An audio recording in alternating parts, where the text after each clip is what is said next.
जय श्री राम। नमस्कार सभी मित्रों को। दोस्तों, एक कुंडली का विश्लेषण करते हैं और देखते हैं इस कुंडली की क्या स्थिति है। एक जातक की कुंडली है और इनके कुछ प्रश्न हैं। मैरिज लाइफ में कोई प्रॉब्लम इनका चल रहा है कुछ, तो ये जानना चाहते हैं कि मेरी कुंडली में ऐसा मैरिज लाइफ में प्रॉब्लम का क्या योग है, क्यों ऐसा हुआ। और दूसरी चीज की तलाक वगैरह की स्थिति बनी हुई है, कब तक तलाक हो जाएगा इनका।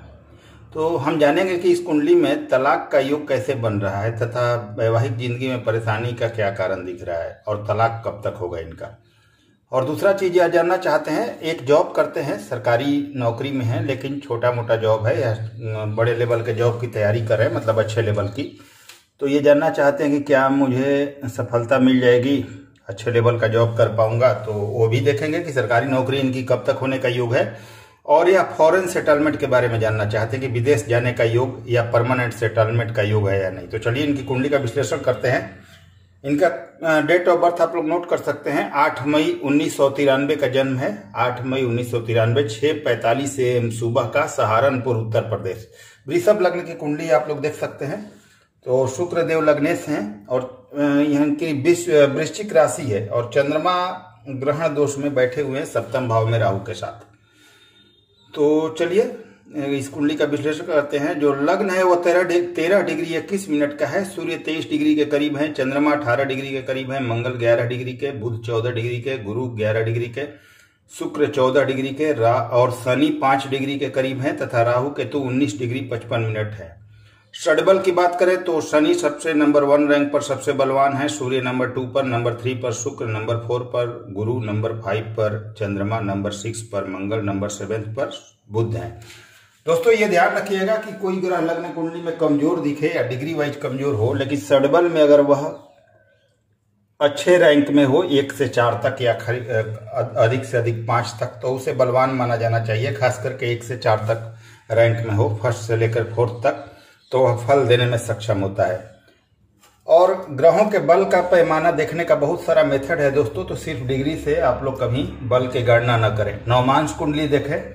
लग्न कुंडली में ग्रहों का स्ट्रेंथ नवमांश कुंडली बताता है कि ग्रह नवमांश कुंडली में किस राशि में है, उस पर ग्रहों का स्ट्रेंथ पता चलता है। और नवमांश कुंडली से विंशोपक बल भी पता चलता है। जैसा कि नवमांश कुंडली में कोई ग्रह अपने राशि, मूल, त्रिकोण राशि या उच्च की राशि में हो तो 20 में से कुछ पॉइंट मिलते हैं जो उसे बलवान बनाते हैं। तो यह सब स्थिति, इसके बाद पुष्कर नवमांश भी देखें तो बहुत सारी स्थितियां होती है जिससे ग्रहों के बल की गणना कर सकते हैं।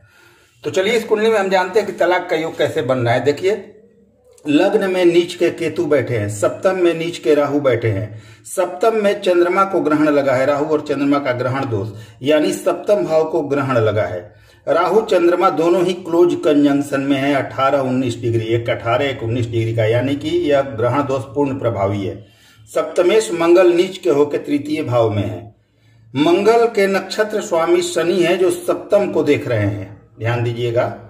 मंगल सप्तमेश मंगल हैं जो तृतीय भाव में नीच के हैं और मंगल के नक्षत्र स्वामी शनि है जो सप्तम को देख रहे हैं और सप्तमेश मंगल स्वयं शनि को देख रहे हैं और सप्तम में बैठे राहु सप्तमेश मंगल को देख रहे हैं। यानी कि हम कह सकते हैं कि राहु का सप्तम तथा सप्तमेश पर अधिकार है, यानी कि राहु सप्तम भाव में बैठे हैं और सप्तमेश को देख रहे हैं। तो राहु का सप्तम तथा सप्तमेश पर अधिकार है। शनि की दृष्टि चंद्रमा पर है, यह भी एक नेगेटिव योग है क्योंकि शनि चंद्रमा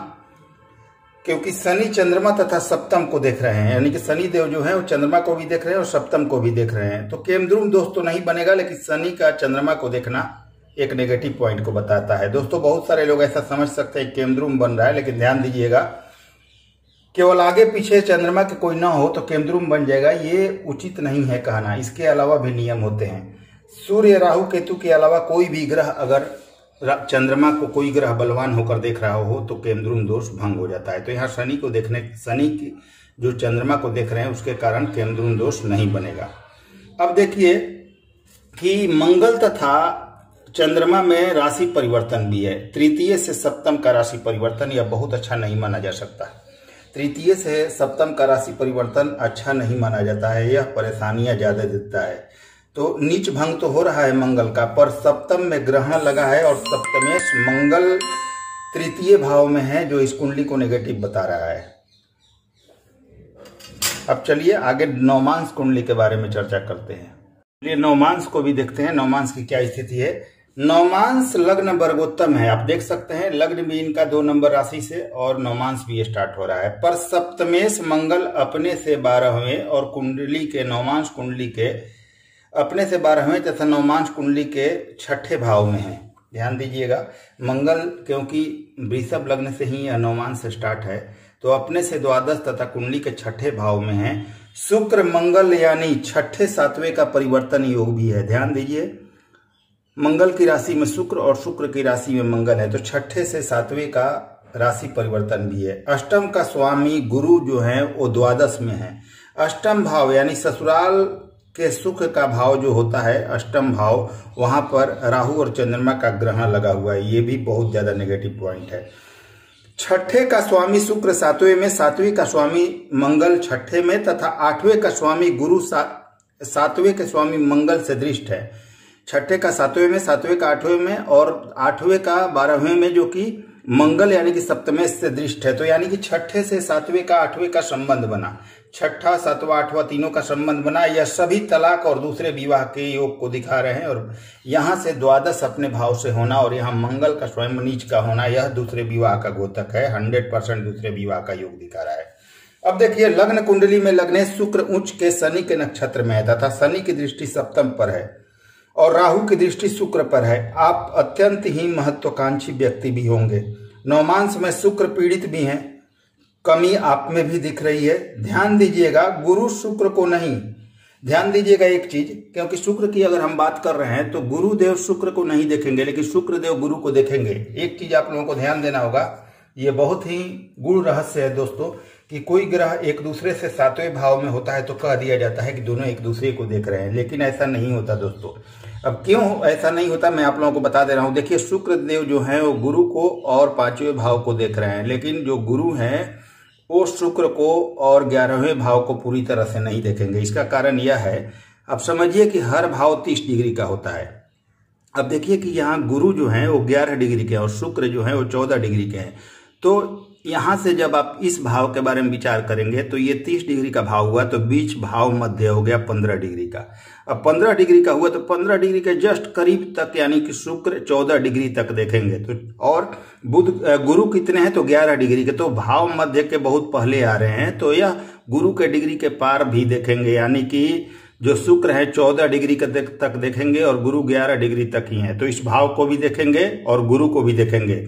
वही गुरु की बात करें तो गुरु 11 डिग्री के हैं। अगर इस भाव को 30 डिग्री का मानते हैं, या 15 डिग्री का भाव मध्य हो गया, तो यहीं तक गुरु की दृष्टि होगी। जबकि शुक्र 14 डिग्री के हैं तो यहाँ भाव मध्य के करीब है, तो वहां तक गुरु की दृष्टि पहुंच ही नहीं पाएगी। तो शुक्र की शुभता को और बढ़ा देंगे गुरु, अगर कोई कहे तो ये गलत होगा, क्योंकि गुरु की दृष्टि यहाँ तक नहीं पहुंचेगी। इस चीज को भी ध्यान रखना होगा आपको। अब चलिए दोस्तों एक चीज और समझते हैं। तो दूसरे विवाह का योग इनकी कुंडली में 100% है और दूसरा विवाह होगा। अब तलाक कब होगा ये समझ लेते हैं। तो शुक्र में राहु में शनि, यानी कि 10/7/2022 के बाद तलाक का योग है। जब शुक्र में, अभी शुक्र की दशा चल रही है, शुक्र में राहु का अंतर और शनि का प्रत्यंतर, यानी 10/7/2022 के बाद आपके तलाक का योग होगा। कोर्ट केस भी होगा जिसमें आपकी विजय होगी, कोर्ट केस में आपकी डिग्री मिलेगी, आप जीतेंगे। दूसरी शादी का योग जून 2023 से होने का योग है। 2023 के लास्ट तक, जून के बाद और दिसंबर के पहले तक 2023 में आपकी शादी हो जाएगी, इसमें 1% भी शक नहीं है। सरकारी योग की बात करें, आपने पूछा है कि छोटी मोटी जॉब कर रहे हैं, अच्छे लेवल की जॉब चाहते हैं, होगा कि नहीं, तो केपी से चर्चा कर लेते हैं। केपी का भी आप चार्ट देख सकते हैं।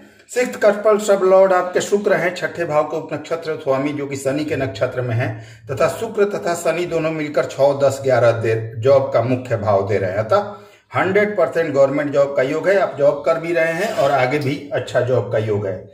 अब जॉब कब होगा, तो अभी शुक्र की दशा है और शुक्र देव जॉब का भाव 6, 10, 11 दे रहे हैं। इसमें राहु की अंतरदशा होगी और राहु के नक्षत्र स्वामी भी शुक्र हैं जो जॉब का भाव दे रहे हैं। अब इसमें शनि का प्रत्यंतर जुलाई 2022 से जनवरी 2023 तक है और शनि जॉब का भाव दे रहे हैं। अतः 10/7/2022 से लेकर 1/1/2023 तक आपकी गवर्नमेंट जॉब जो अच्छे लेवल का चाहते हैं वो हो जाएगी।